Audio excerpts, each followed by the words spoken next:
हिरव्या वाटणामध्ये बनवलेली ही कारल्याची भाजी खरंच अजिबात कडू होत नाही बरं का. तुम्हाला तर विश्वास नाही बसणार. ही कारल्याची भाजी तुम्ही ह्या पद्धतीने नक्कीच करून बघा. लहान मुलंसुद्धा आवडीने खातील. त्यासाठी पावशेर इतके होईल एवढे कारले घेतलेले आहेत.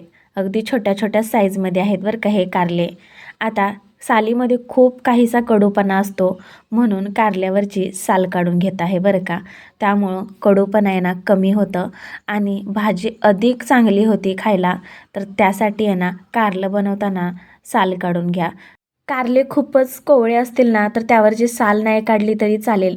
पण अगदी अशी निबर वगैरे असतील ना तर साल मात्र काढून घ्यायला लागते बरं का. आता अगदी असे मधोमध कापून आहे ना 2-2 भाग करून घेतलेले आहेत.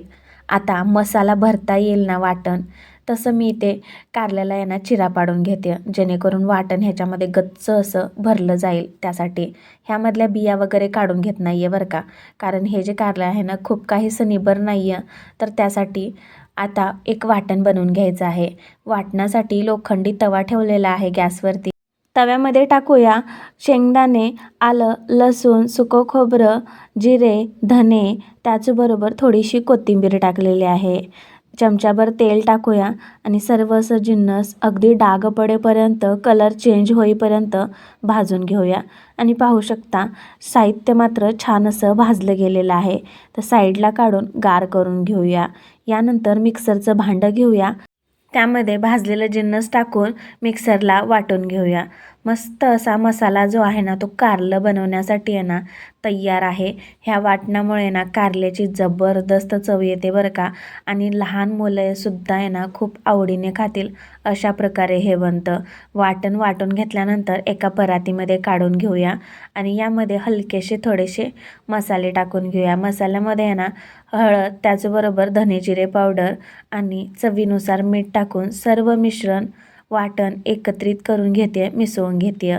तयार वाटण हे कारल्यामध्ये असं भरायचं आहे बरं का. फुल असं एक एक करून सर्व अशा कारल्यामध्ये गच्च वाटण भरून घेतलेलं आहे.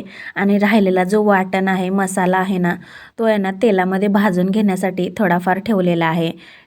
आता फोडणीसाठी कढईमध्ये 2 ते 3 चम्मच तेल टाकलेलं आहे. वाटण टाकूया आणि हे वाटण अगदी तेलामध्ये 2 मिनिटभर परतून घेऊया. आता टाकूया यामध्ये वाटणाने गच्च असं भरलेली कारली.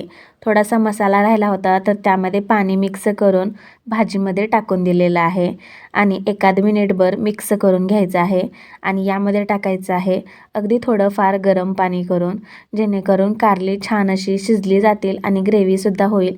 यासाठी झाकण ठेवूया आणि 5 ते 7 मिनिटासाठी आहे ना कमी गॅसवरती कारली मात्र शिजवून घेऊया. मस्त अशी तर्री आलेली आहे. मस्त असा सुगंध येतोय आणि खरंच खूप अप्रतिम होती ही भाजी. कारलंसुद्धा पाहिलं चेक करून शिजलं की नाही आहे, तर ते सुद्धा शिजलं होतं.